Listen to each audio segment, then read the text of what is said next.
Hi, my name's Ken Page. I'm the creator of Multidimensional Cellular Healing, located here in Austin, Texas. Today we have a most exciting program talking about animals and ways of being with them, helping to clear and connecting with them. But before we get to that, I want to give you an overview of this tape. The first thing we're going to talk about is non-projection of energy. The second thing is ways of being in our space, being centered, which won't affect others. The third area is how to be in the moment and what the moment means to us. Then we'll talk about how to be a creator. We'll talk about how to hand scan and how to feel in ways that we haven't explored before. And then we'll be doing a demonstration. We have a great horse, a wonderful dog, and a cat today to do demonstrations with. So I look forward to this. This is where my passion is.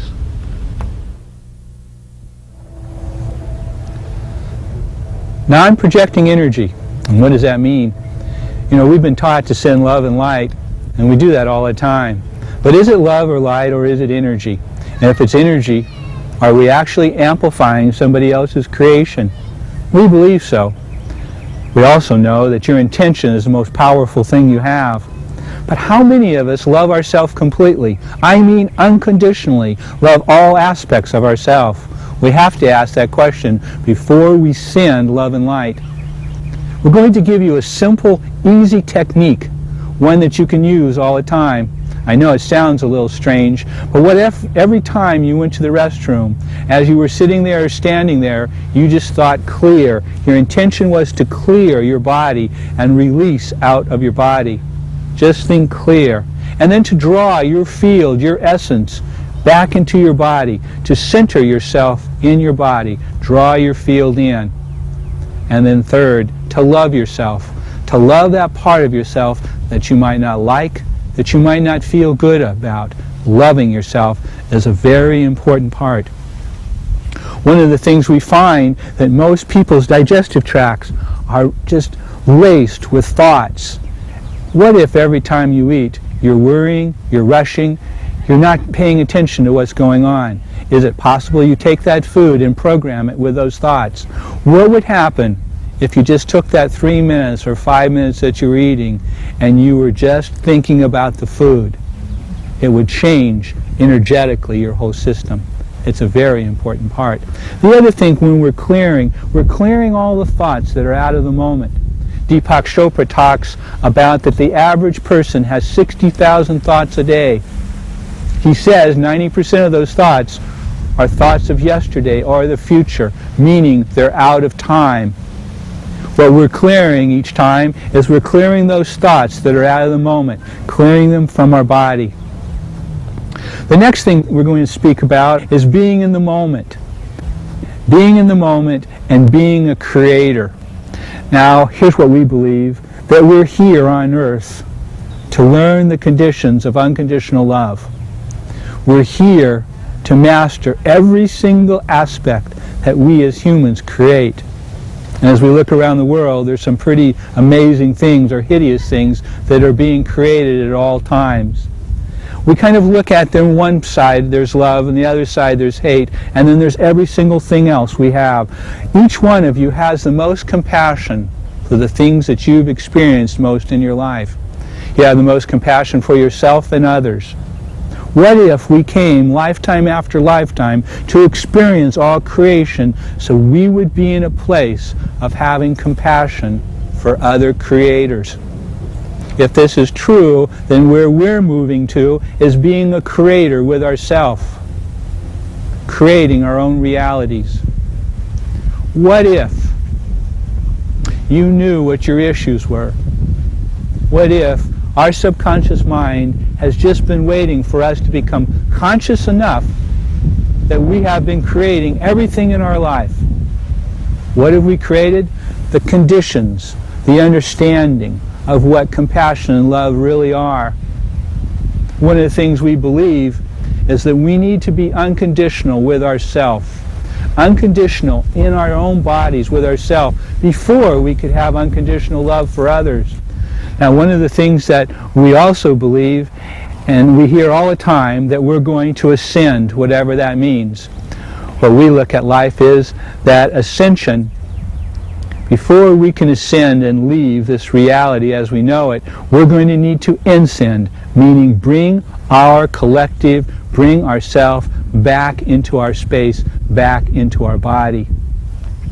Where to look at that is to be in the moment. And the moment is timeless. All the people that you talk about now, all say that everything is going faster and faster. More and more chaos is all around them. We are becoming slower and slower. The time, the place, and the space. We're in between the past and the future. It's timeless. And in that timeless, quiet space, I believe I am the finest reflection of God. Chaos is on either side of me. The only place that we ever create from is being happy. You never create in a place or a space inside us when we're angry, we're hurt, we're rushed, we have to. We just create in that place where we're doing what we love to do. If you're not feeling good, get physical. If you turned on the music and you danced, you no longer could stay in that old space. Be physical when things aren't working for you. Be in the moment and only create in that space.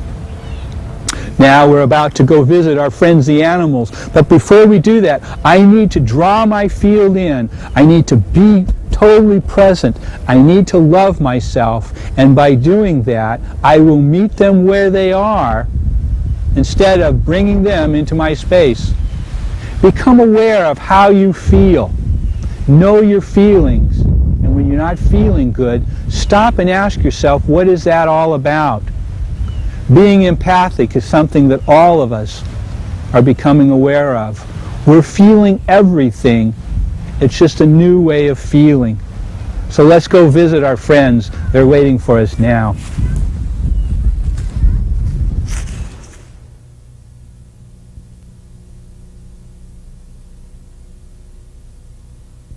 Hi. How are you today? Fine, how are you? Fine. So what do we have here? This is my cat. She's a blue cream Persian, and her name is Star. Mm-hmm. And we were going to have you teach us some healing techniques today. Good, good. So before we start working with scanning, we had already talked the other day about how to center ourselves in our space and about drawing your field in and loving yourself, being centered. And that's, of course, the place we want to start from today. Do you have anything going on with you physically that the cat might be reflecting in any way? Well, as a matter of fact, I have noticed that she pretty much mirrors what's going on with me. A couple of years ago, I had problems with my face. It was like people would look at me, it was like I had two faces. And then I had surgery and it straightened out. Well, when I bought her face was crooked. and it seemed like after I had surgery, her face straightened out. Wow. So you have something with your muscle or something? Yeah. Yeah. Wow, that's amazing. And also, it seems like she has bladder problems, and I have bladder problems. So, isn't that funny how it seems like the animal picks up and mirrors the people's problems? Yeah, well, that's what I believe. I believe that they're so unconditional that they'll continue to absorb or to receive. And what happens, though, is they don't know when they've had enough. And what happens, too, is they're helping to heal you, and they'll continue to take it to where it almost overwhelms them. And sometimes they'll make themselves sick. So we'll scan and we'll look for that area. Okay. So what we want to do is, let's just have the cat here for a second. So let me show you your scanning hand. So it's going to be your left hand, all right? And so this is the hand that will receive, or the hand that will feel, right? So if you turn your hand over, this is your scanning hand, and this is the way you're going to feel. The object is to feel without taking the energy inside you. And when we decide to take the energy in, we do it and we control it. So when in a little while we release some of the energy that she's holding, you would pull it in and you would keep it just below your elbow. A good way to do that is to put a rubber band around it until you're used to it not going any further. Now, most people, when they bring in energy, they bring it through their whole body, and it takes a long time for it to release. What we're doing is controlling it. But right now, when you go to scan, I want you just to feel without taking any in. So this is your scanning hand. It's your left hand. Men are the right hand. Okay, now when I go to take my scanning hand against yours, we're just bouncing energy off each other. See, nothing's happening. Okay, or it's getting hot, or friction. Okay? Friction. Now when you take your other hand, this is your hand that's actually sending out energy, and this is my hand that's pulling. So when I do that, it'll feel like energy's coming out of you. Okay. See how it's coming out? Mm-hmm. Okay, so what we're going to do to scan now is we're going to use this hand. And what you do is you'll just go right over the cat, right where its fur is, about that close, and we're looking for any hot spots, okay? So so we're going to bring her up a little close. So let's check her head first. Okay, so we have a hot spot right about here. You can feel it. Yeah, I can feel it. Okay, it's about the size of your fingernail, so it's pretty small. It is. So what this is this cat has a thought or a feeling, or is concerned, and actually it's in its mind creating the other problems. So when you get afraid, it gets afraid based on what's happened to it, and the problem manifests in it. So what you would do is you would hold her head with your finger right there, gently massage that area, and talk to her about what you think her fears are. And usually it'll be about afraid of dogs, or afraid you're going to leave it, or afraid it's something, not going to get enough food, Fleas. sleep, fleas. You would lightly massage, so go ahead and do that with your left hand, and then what you do is you would talk to the cat. So the cat has a fear that it's holding on to. With that fear, or relating to you energetically, it's the fear and the emotion is causing the other energy to build up in its body. Okay. Be the same way with you, having a subconscious thought that's physically happening on your body or manifesting on your body. Okay. So you just talk to her. So I would do that every 2 or 3 days, working that area. Okay. And after you've done that, I would do it once a week. So now what we're going to do is we're going to continue to scan the cat. So we'll just lay her out here. Okay. So we have a slide pattern about right there. So just go ahead and go over. Oh, yeah. Yeah, it's right there. Okay. Yeah. Now that's actually coming from her belly. So if you'll take your hand and kind of go under her belly. All right. Okay, and we'll let her come up a little bit. Now you feel that? Mm-hmm. Yes. Now, what's happening is, so what you're doing now is you're actually, by touching, you're releasing that energy into your body. But what you want to do is you want to keep it below your elbow. So you release it, bring it into your hand, but you keep it right below your elbow. Okay. Now, a way to do that is maybe put a rubber band around in the future and just say, I don't want it to go any further. After you release the energy from the cat, then you'll wash your hands. Therefore, we're taking it in, but we're controlling it and we're releasing it. Now, what's happening is, as you feel that, you'll feel a little feeling in your jaw. Okay, Yeah. like tightness. That's partially you. It's coming out of the cat. Okay, you feel a little pressure on the head right here. I do. Okay, and that's also you that the cat's held. So most of our animals hold it in their guts. Okay, so our dogs and our cats will hold it a lot in their guts. So what I want you to do is to do this process of releasing in her belly about every 2 or 3 days for about a week or so. Okay. And then you should just do it once a week. And it'll take Okay. about 3 minutes. So when she's there, you'll just put your hand in, you'll draw it in, you'll go wash your hand, and then you'll put your hand here, your finger right here on the head, massaging it, and talking to her real gently and reassuring her that it's going to be okay. All right? Now, let me just show you something else. So when you shoot your hand, so one of the things you might want to do is you might not wear your jewelry when you're working on her. Because Okay. what happens is your jewelry picks up energy different than your body, and it'll load up. Another thing is if you're wearing jewelry all the time, a real good way, and let's say you wear some like all the time, is when you're showering or bathing, just slip it off, think clear, and slip it back on. Okay. And that way you keep your jewelry always clean and it doesn't pick up any of the other energy. Because what happens is energy's flowing through us and it doesn't flow through our jewelry like it flows through our body. It builds up. And when it builds up and it doesn't have any place to go, it starts going backwards. Okay, and keeps Okay. your flow from moving. Okay. So I think we've got the answer. All right. Good.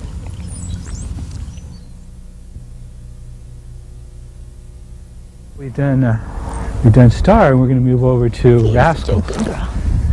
Hi, Shirley. Hi. What you got here? I've got Rascals here. She's just about 2 years old. She's a border collie. And I've been a little bit more concerned about her because we have recently moved.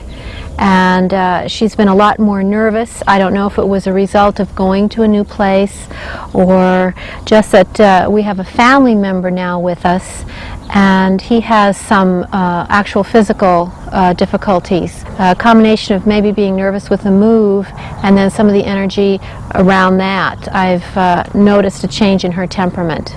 So remember, we want to go ahead and we want to center ourselves and draw our field in so we're really present in our own bodies. And then we're going to go ahead and you use your hand and we're looking for some place on her head. And see if it's somewhere right in there, but see, it might be somewhere else. See if you can pick up any place. It's about the size of a fingernail, about the size. Okay, I do pick up a spot in there. Yeah, right about in there. Okay. Also, we have in the jaw, so there's some kind of, somebody might be upset or talking, she's hearing. So what I would do is put your hand right here, your fingers right here. Yeah. All right, sweetie pie. And then just gently you're going to massage them, and then you're going to talk to her about whatever's bothering her. So somehow something's happened to her in the past that's causing some of the trauma. She's concerned. She's also picking it up from the person. So we're going to go ahead and scan. Also, okay, then we have something really. So why don't you come over here? We have something really strong there. Oh, yes. Okay. Okay. All Now right. let's check her tummy. And so the dog's really holding in her Yeah. tummy. Okay. So she's holding her guts. So what you're gonna do is just sit up, sweetheart. That's a good girl. Sit up. That's Okay. a good girl. And we're gonna put your hand right on her tummy, yeah.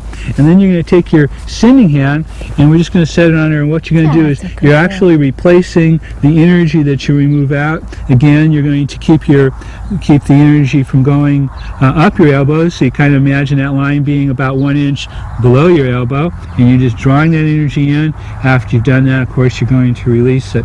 In this hand, we're just sending in energy, replacing it.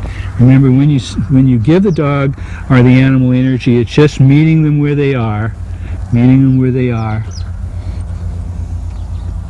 A lot of worry in this. And so that's what it feels like, yes, worry? a lot of emotions, a lot of worry. She's picking up a lot of stuff. And now, if you feel your back, feels like our lower back feels achy, and then our stomach feels achy. So, and then now it goes right to our head. So there's all.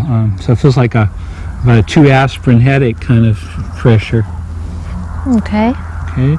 So then you'd wash your hand, of course, and one of the things that I know That's a you're good aware girl. of that we don't do is when we pick up energy from people, we don't flick it or throw it. Because I believe we have picked up some energy, and if we were to flick it, then we're actually taking our energy and putting it onto something else. So it's much easier when you decide to help an animal or a person to deliberately take it in and then wash your hands, clean it, and keep everything energetically clean. And as I'm washing them, just think clear, and that'll take care of it. And Yes. And remember, your intention is the most powerful thing. So getting your intention really clear. So how about yourself? Have you had any types of things going on with you physically that the dog would pick up, or you think it's... It feels more, it is more emotional. And again, she's with a family member that does have physical things going on, so she's probably picking up both things. So for her, what I would do is, I would do it almost every day for about Okay. 3 to 5 minutes, for about a week or so, and then you could do it once a week after that. She's carrying a lot of energy, so there's just somebody like you said, there's a lot of people that are releasing a lot of their energetics onto her, and she's unconditional and continuing to pick it up. What would end up happening is probably her back end would go out, or she would start developing arthritis. That would be what would happen. Also, a kind of a funny feeling in our chest, our breathing. So that could be somebody who's smoking. Well, that could be too, and she's around an older dog who's 15, 16 years old that has been having some respiratory things, and they're together all the time, so it could be a lot of different things. Okay, she's picking that up, and also there is a feeling of somebody smoking. So one of the main caregivers, or one of the people that's with her the most, is smoking, and she's actually picking that up. And And he's had some severe heart problems as well. Okay, So, she has that. yeah, She has that too. yeah. So again, I would work with her Daily. daily for a while. Okay. So how you doing? Oh, is that good for you?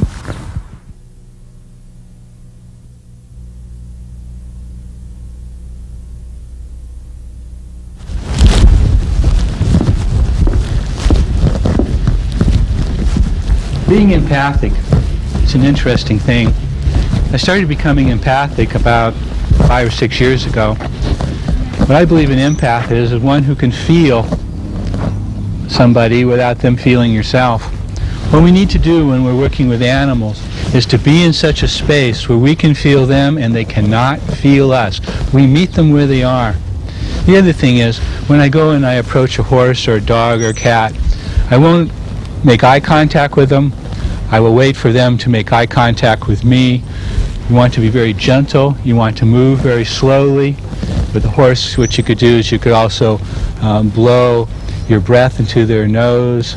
There's lots of things we can do. So you want to be very slow. You want to have very slow gestures. Now, what happens is when we draw our field in and we're in our space and we're centered in our space, what happens is in that place you can feel the animals. You can feel what they're sensing, and you'll pick it up in your own body. Now what I mean by that is you'll pick it up, but you won't run their energy, or it won't affect you with whatever's going on. We have Marito and Mary that we're going to go over and work with in just a moment, so let's go ahead and do that now. Hi Mary, it's good to see you again. Hi, Who do we have here? this is Marito. Well, the other day when we were talking about staying in your space, and we were focusing on is how to keep your field in and be in such a place where you meet the animal where they are. So it's important today before we start that you're there. Most people are projecting their thoughts, their feelings into the horse's field.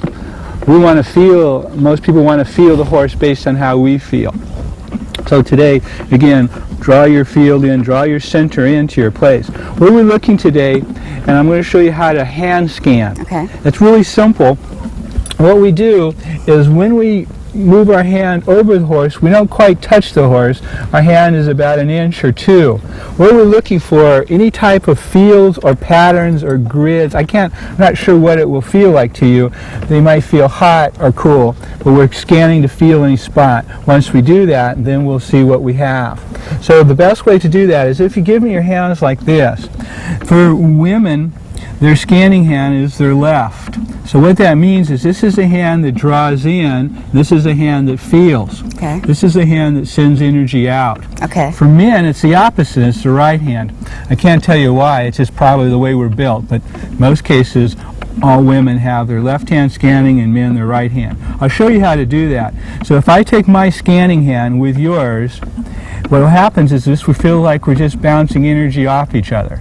You feel the difference? See how we're doing that? Yes. When I take my pulling and your hand is sending out, you'll feel energy actually coming out of you, starting to move.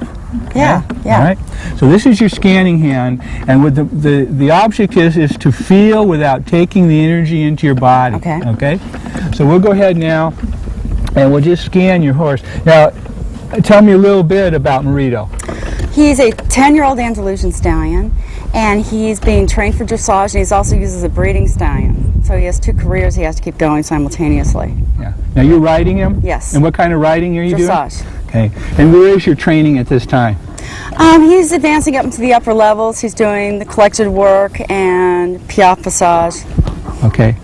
Now, most of the people that I've worked with, I should say all the people I've worked with, after we've done this and they make that connection with a horse like we're talking about, they have taken their training much, much higher very, very quickly. So that's the purpose of this today, is to see and to be sure. Now, what happens with a horse is they're unconditional. Mm-hmm. If there's anything going on with you, any pains, aches, hurts, or anything going on, they usually pick that pain and hurt up. And Okay. so, is everything going on okay with you, or is there anything happening to you that I might be check the horse out for? No, physically I have a lot of things going on my right side. My right hip is rotated. I've had multiple breaks of this collarbone, so I tend to not be aligned totally straight on this side. Okay. So I'm always readjusting my own lateral balance side to side. Okay, so now we're going to approach the horse, and when you scan, you have your hand about 2 or 3 inches above the animal, and you're just feeling for any spot. So we'll come over here, and okay, so we have a spot right here. So I want you to just go ahead and run your hand, and you feel like there's a band right here. Can you sense Yes, that at all? yes, I can feel So that. it's going right across this muscle in here. All right. Now the main thing we want to check is to be sure that the other muscle is not hurting and the horse is favoring this side, therefore causing this one to ache. Okay. Lots of times, if a horse has hurt one side or the other, they'll favor it so much that the other side starts to act up. Let's go ahead and we'll just slightly now scan, and we're going to again Okay. use your left hand. Okay. Stand back a little bit, so you just go ahead now. Okay. Just we're looking for a spot. Now go down in the horse's stomach, and we go back here. Okay, now we have a spot right there. Okay. Feel it? Yes, right there. Yeah, how does it feel to you? It's warmer. I can feel it coming up as All right. heat into my hand. Now some people feel it as cool or tingling, so it's I can never tell how to tell somebody how to feel it. For myself, it's warm. That's how I perceive it. Now what we're going to do is I'm just going to scan over on the other side. Now this one over here really aches. Now let's see how we can I do can go this. around now. Can you go around Yeah. safely? Yeah. Okay, scan right here. Hey, you feel that? Yes. Right Okay. there. Yeah. Now, what we're looking for is there's something going on this side of the horse that's starting to bother him. Mm-hmm. So let's go down, come back around here, and keep the horse from moving for a minute, okay? Okay. I'm going to go down and scan the horse.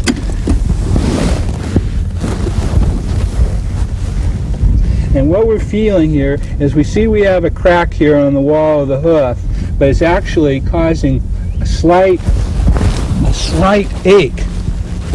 Okay, what's happening is slight ache. He's starting to favor this side, so he's starting to put more pressure on this side. And so, have you looked at what's going on with the horse's hoof there? Yes, I've had the vet out and we're dealing with it. It's just growing out now, but it was causing him quite a bit of discomfort for a while. Okay, and how long ago was that? It's been in the course of a month All right. that the crack developed. Okay, so we have the situation there. We have the situation that's starting to affect these muscles here.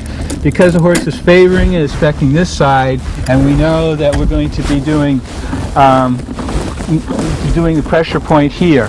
Okay, so here's what I want you to do. In this area here, I want you to go ahead and you're going to massage and just about that deep, and to release some of that pressure that's in there. Okay, I want you to use your hand that you're scanning, but this time we're going to take and energetically we're going to pull some of that energy into your hand, but we're going to keep it below your elbow. Okay. Okay, it's real important. Now what you can do is you can get yourself a rubber band and put it right under your elbow just so you can tell your mind you don't want it to go any further. Okay. And then once you finish with the animal, you're going to go take and you're going to wash your hands. When you do that, just think clear, okay? Okay. Now, what we're going to do also is we're going to need to work with the hoof.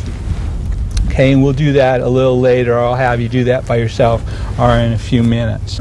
Now, when a horse has hurt himself in any way, and this a horse or an animal or a dog, you will always find, if you come closer to me now, okay, just stand right there, Okay. you'll always find on their head, between their eyes and their ears, so sometime between their eyes right here and their ears, there will always be a hot spot. Now what I believe that hot spot is that horse is still afraid or concerned that the old trauma will happen again. So now I'm scanning, and there's a spot right over here.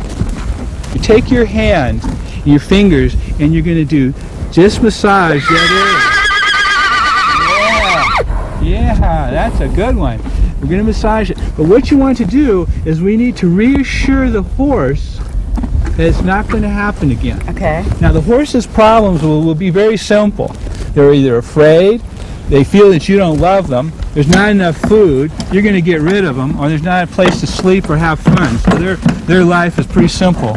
Actually, if we lived our life like theirs, I think we'd probably be much happier. But you're going to assure that horse or that dog or that cat whatever you know that their fears or worries are. Okay.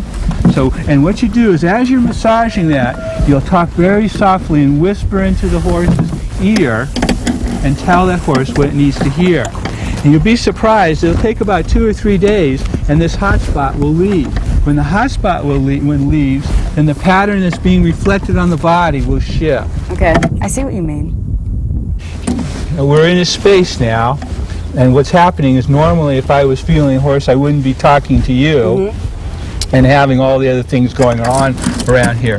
But we're actually, so when you're in that space, anything you feel is the animal. Okay. Okay? So it's really easy to pick up what's going on with your horse. That's what the horse is doing when you're riding it. That's what the horse is doing when you're frightened or you're scared or you're hurt or you have a headache. They're picking up. It's a transfer. Okay? Now what you're doing is you're doing the same thing with feeling it. Oh, okay? I see. So Okay. we'll be releasing. Now when you do the work down on the hoof, you want to draw the energy, the hurt, into your hand Okay. so the pattern can change. Okay? All right. The pattern can change in the hoof or the pattern can change in the horse. All right? Okay. So again, we draw your feel in, you be there centered, you go to scan. Remember for women, it's your left hand. For men, it's your right hand. When you scan, you run your hand over. You're looking for patterns. When you find a pattern, you want to look for both sides to see if it's crossed. It's usually in muscles. Okay. Now, when we start working with dogs and cats in a little while, a lot of little animals carry all that energy in their guts. Okay. So you'd want to check too to see if there's any type of ache or any type of feeling going on. Okay.